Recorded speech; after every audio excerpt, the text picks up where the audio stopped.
Recording in progress. Sorry.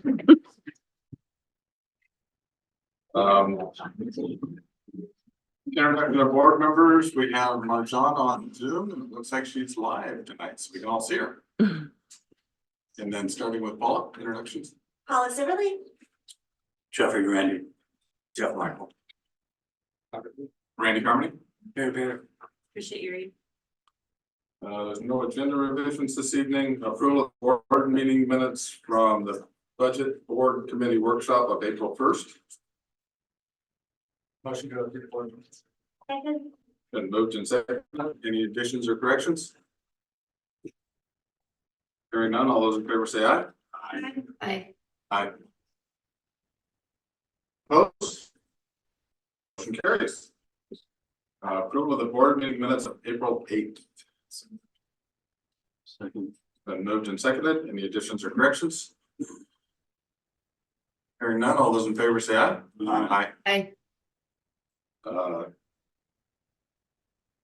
Okay, student representative report. We have a student representative, Sophie here. Okay. Speaker with the microphone.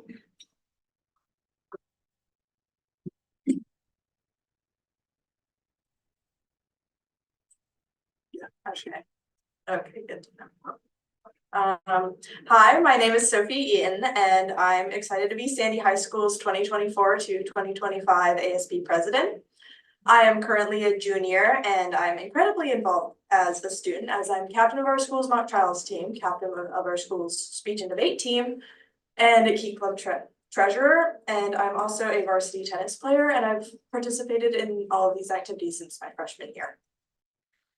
Thank you for the opportunity to share an update from student leadership. We have had quite a few events since our last update. We hosted our annual Dornbecker fundraiser on Saturday.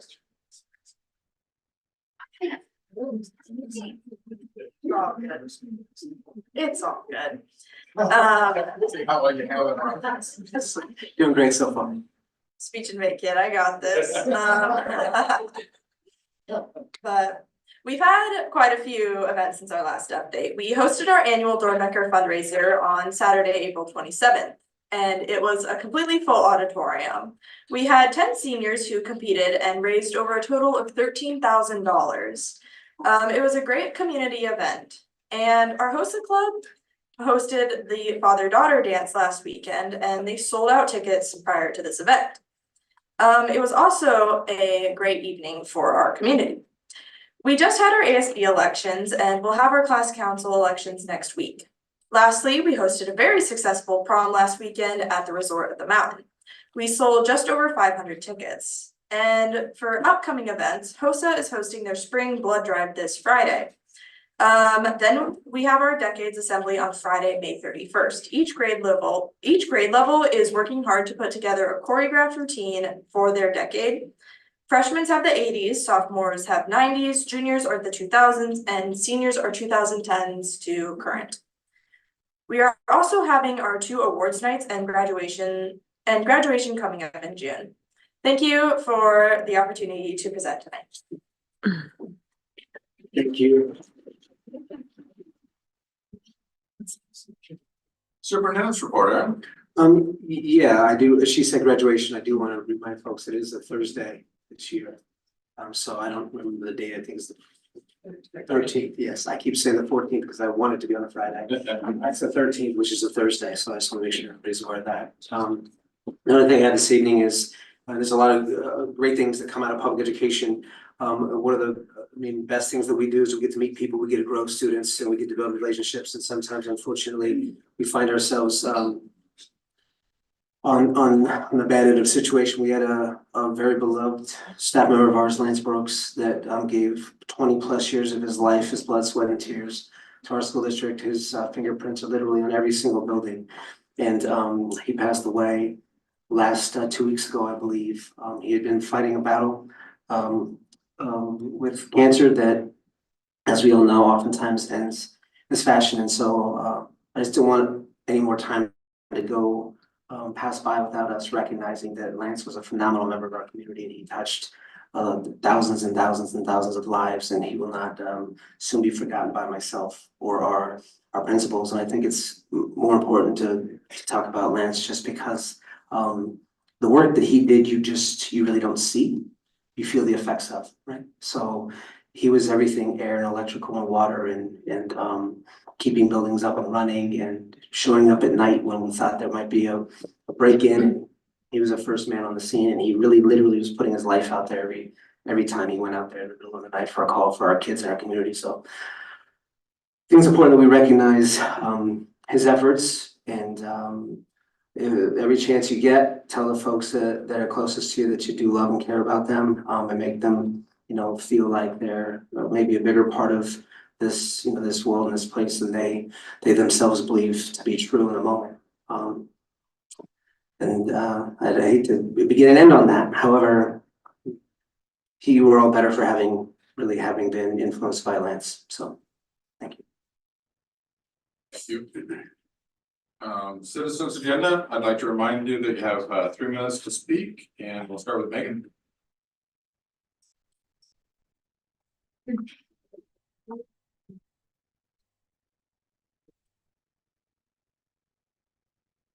Good evening. My name is Megan Diggins, and I'm currently dual enrolled at Mount Hope Community College and Oregon State University.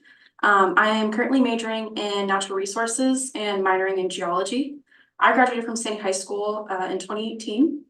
Since high school, I've graduated from MHCC with an Associate of Applied Science degree in Forest Resources. With my experience as a CTE student, I have held a leadership position as a park ranger through Clackamas County Parks. I have also obtained a position as president of the MHCC student chapter of Society of American Foresters.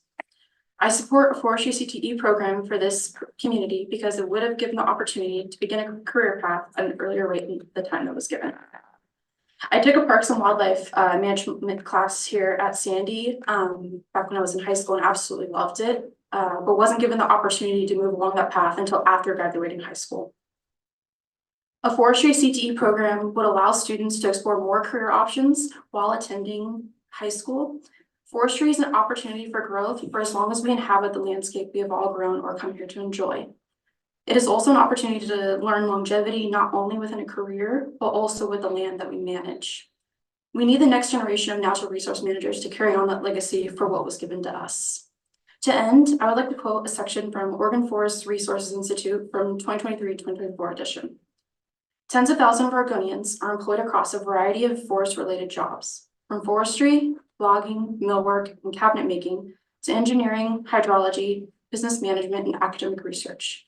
These forest professionals help care for forests, conserve fish and wildlife habitat, and protect water, sustain forests for future generations, and make innovative forest products. Thank you for your time and for your consideration. Thank you. Thank you very much. Austin?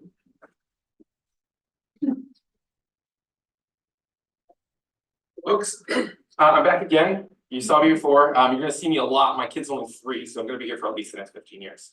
I would like to submit these 2 letters from Jacob Bradner and from Jamie Gaffner from OSU. They are students currently. We'll talk about how they didn't have those kinds of programs when they were in their specific high schools, and they would love to have those programs. Because for them, it's really important because they're actually moving into high-paying careers.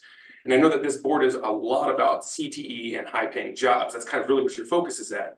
And back in March, we brought like 10 people in here to talk about where they at in their positions and the way they love their jobs. I want to thank Aaron for making a statement the following month. We really do appreciate any kind of partnership or any kind of even just listening to the stuff that's out here, right? This is something that we need. And I want to thank you for making that statement, sir. But it also seemed as if your statement was to partner with some local businesses and give kind of like groundy arborist kind of work and some real beginning steps. But what we want is not that. We want actually a full encompass program because there's so many different ways that you could go from here, right? It's not just about setting chokers in the forest somewhere. It's about the entire industry is about to change. If you didn't know, Merkley just is sponsoring a bill with Idaho to make everything in the entire government out of mass timber. Think about that. That completely changes the market. All of the former anti-logging or more conservation colleges that are out there are now like, oh wait, hold on, we've got to look at this and think about it a little bit different, look at technical, traditional ecological knowledge. And what they want to do is like, we need to actually manage and control it, not just leave it be. And I don't mean to just log everything. I mean, some of these spaces need to be controlled and be used for conservation and for recreation and all of the other wonderful things that she said. And that's going to take an awful lot of people who are college bound. It's going to take an awful lot of career and technical education to get us there. And those jobs are not low paying at all. Those are all very high paying jobs. In fact, forestry in the state of Oregon pays better than average if you look across basically the entire spectrum. It's pretty crazy. And I talk to foresters and arborists every single day who are in their 40s and their 50s who didn't even know that those jobs where they're making 6 figures were available until they were in their late 30s. I think we should just give that option to our kids right away, especially here right in the shadow of the mountain with all of these trees that I think are going to be more managed properly in the future. So I'm not here to give a big, huge spirited thing like I did before, but I am here to tell you that we're going to start bringing you a bunch of colleges because you're going to hear OSU and Idaho and Washington and Clackamas Community College and Nutwood Community College and Portland Community College and a whole bunch of others because we've gone out to the community and made the work. And this community does support these things. In the background, we're all working back out here. And just 3 weeks ago, we raised $20,000 for forestry related scholarships just in this community. And that was our first attempt to ever do something like that. We want to give that money to students from Sandy who are going into those programs, and we'd love it to just continue to snowball and grow. So I'm only here to say that you're just going to hear more of folks like from those ladies over there from Clackamas Community College. We're just going to continue to bring you more people because the world is changing, and we want our kids to be set up for success when it happens. Thank you for your time. Thank you, appreciate the comments. I'm gonna murder this name, Buchani. Pualani. It's fine, no worries. So hi, thank you, members of the board, for having us here. I'm Pualani Derman. I teach in the Natural Resources Technology program at Mount Hood Community College. And I've come here in support of our Sandy High School partners. And in particular, the forestry program. I think there are some wonderful opportunities. We've had some just outstanding students come out of Sandy. I'm sorry that a couple of them can't be here today because they're sick or in training and other things. So they wanted to be here, but I'd like to speak a little bit about some of the opportunities that you have in the career technology education, whether it's forestry related or natural resources. And then also we all care about student success. And I honestly think these programs are wonderful, whether or not a student pursues a career in forestry or some other program. There are a lot of transferable skills. Currently, so I just checked today on the occupational outlook for forestry, just curious as to what the median salary is. And currently it's 68,300 per year is the median salary for your forestry jobs. And again, that can vary depending on exactly what you're doing. There are numerous opportunities, and what we're finding right now with our students, whether they're coming out of Sandy High School, and particularly if they've had that foundation where they've been able to have a little bit of that taste of forestry education, it gets them excited. It prepares them well to be successful at the college level. It enables them to critically think and to problem solve and to actually serve our community members before they've even graduated. So one of the super exciting things, I've been talking with Paul Felshiner, who teaches here, and we have a lot of really great things in the works because you have this wonderful forest, you have a wonderful community to serve. And that can start in high school. It can start even before. And so we're talking about ways that we can bridge with elementary schools so that we create this whole track for student success. Our students now are getting job offers from all sorts of industries. In fact, one of the struggles, I was just talking to a student last week who was saying, you know, I was just offered this job with one industry and now I've got these 2 other job offers.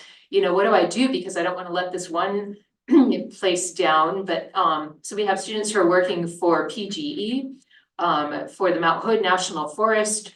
One student who wanted to be here today, who's a Sandy High School graduate, Travis Slock, he'll be sending a letter as well. But he, as part of his CT experience, was able to get a job as during his first year with the Port of Portland. So doing wildlife management with Port of Portland. And even before graduating, He already has this is a full-time permanent, not a seasonal position, but full-time permanent with the Oregon Department of Fish and Wildlife with an associate's degree. Over half of the students in our cohort last year went on to places like Oregon State University, University of Idaho. So there are also opportunities from, from the high school level to put them on a track, whether they want to go on to further academia and research, work with wildlife, work in conservation, work in wildland fire. I mean, we've seen the fires the last few years. Our students are solutions, and that's what excites me. Every time I look at the world and I think that, there are all these things that seem so wrong, and then I look at my students. And in particular, I mean, we've got the Forestry Club president and vice president here, both of whom are Sandy High School graduates. Every single Sandy High School graduate that we've had come through the Natural Resources program since I've started working at Mount Hood Community College has been incredibly successful. And they inspire me constantly. So I just want you to know that you have support from Mount Hood Community College if we can partner in any way possible. And I really encourage you to, it is a worthwhile investment to invest in a forestry program. So thank you very much for your time. I appreciate it. Appreciate the comments. Sierra.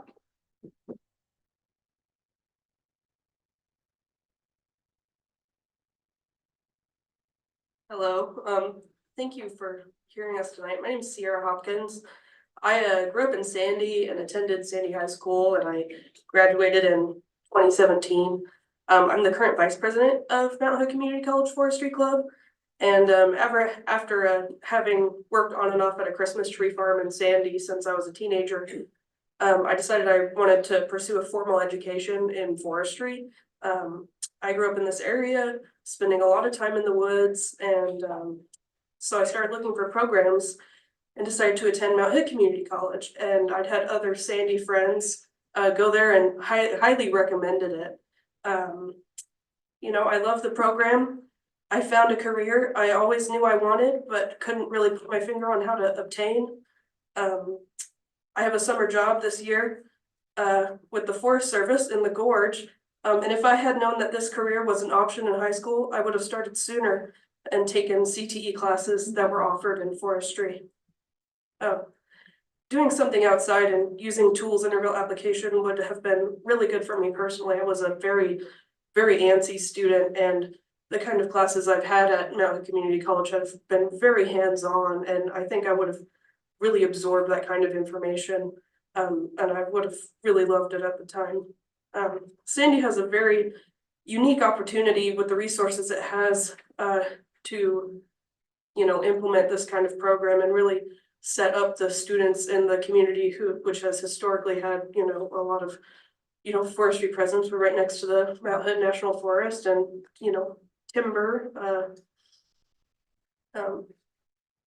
There's an opportunity to start this trade from high school from our local community colleges with applied associates in science, or at one of the best forestry schools, OSU, and further your education.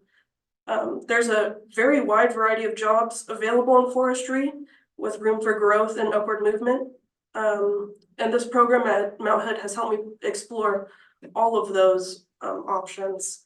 It's way more than you would think. It's not just, timber cruising and cutting down trees and replanting them. There's a really wide variety of jobs out there.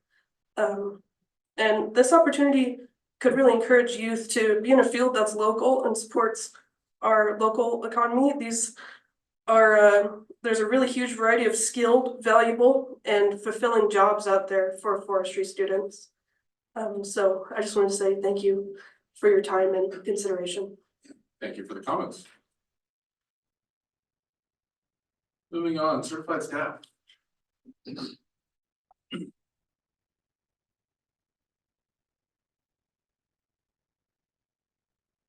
Good evening. Educators are beginning to work on end-of-year projects and plans, and teachers and testing grades are immersed in state testing. Students are getting eager for summer with the arrival of the nice weather, so educators will be working to keep them motivated and doing what we can to help minimize and prevent a spike in behavior issues. We recently reached out to the district to discuss planning and especially scheduling for a summer committee regarding some adjustments to the secondary grading policies, and we are eagerly awaiting a response.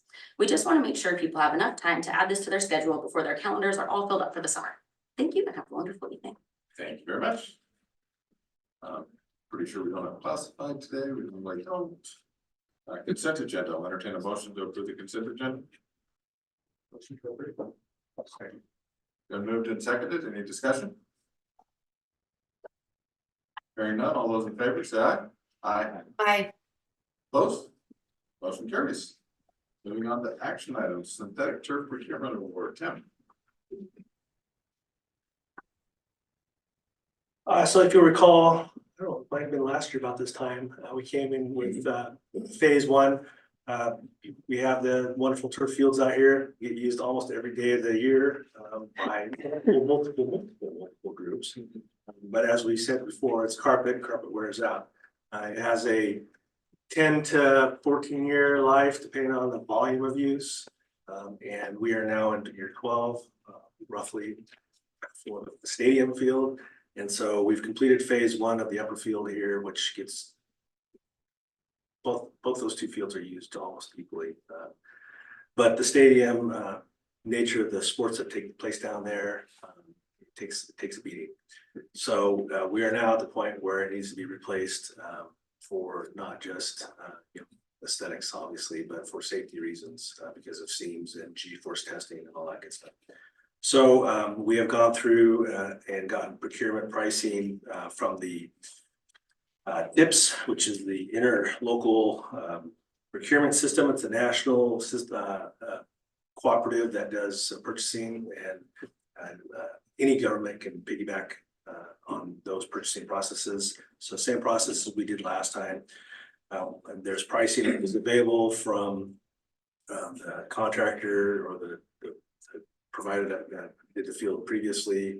We've had positive experience with them, both in terms of installation and maintenance. And so we elected to pursue that route. So procurement is already taken care of. There is an additional step that we need to do to piggyback because of the size of the project, which is to publicize our intent to use that cooperative procurement. And we did publish that, invite any comment if anybody had any questions, concerns, comments. We received none. So that said, we're ready to move forward and try to get the contract in place and have that turf replaced early, probably starting in end of June or July. So that said, we did budget for the replacement. We've been setting aside money for this incrementally over years. And so it's built into the budget for next year. And we're now asking the board to approve the contract as you see in here to consummate the replacement. Any questions for Tim? And the reason why it's in front of the board, this last piece of the puzzle is that because it's over, I think it's $250,000. Any purchase over that requires the contract review board for our district. That's you, the school board approval. So if there's no questions for Tim, I'll entertain a motion to approve the turf contract.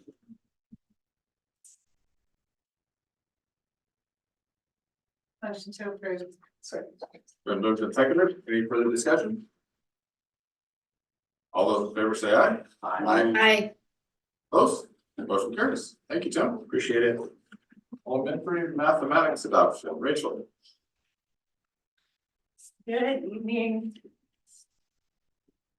So you had Kim up here last month talking about secondary, so now it's time for elementary. So we followed a very similar process over that same couple month duration. It just took us a little bit longer to go back and forth with negotiations. So the price tag you're looking at is actually 200,000 less than what they originally came in at. Totally not me. This was like Danielle Carey. She was like a master negotiator. Me, like I'm like buying the car at the sticker price. You don't want me doing it, but at least I know my lane.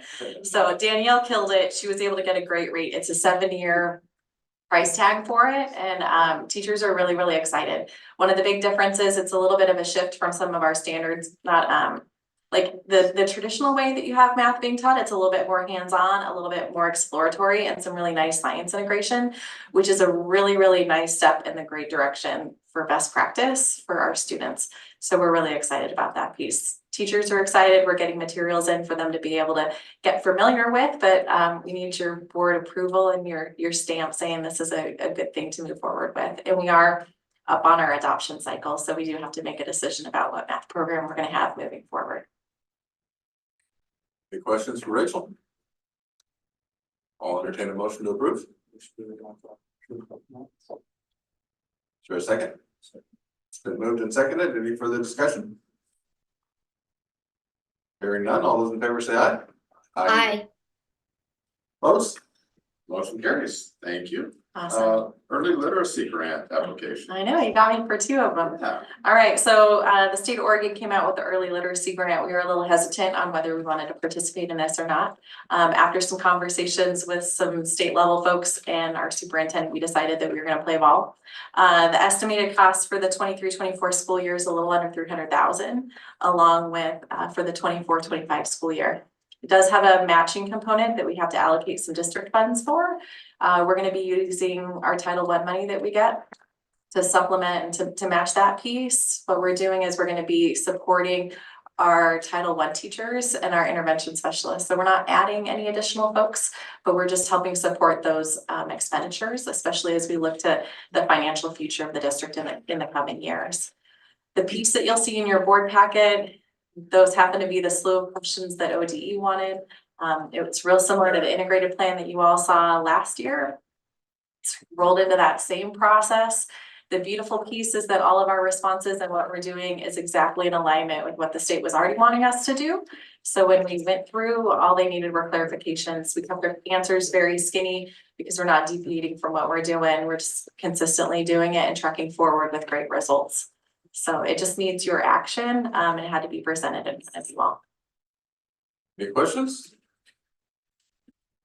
I'll entertain a motion to approve. Second.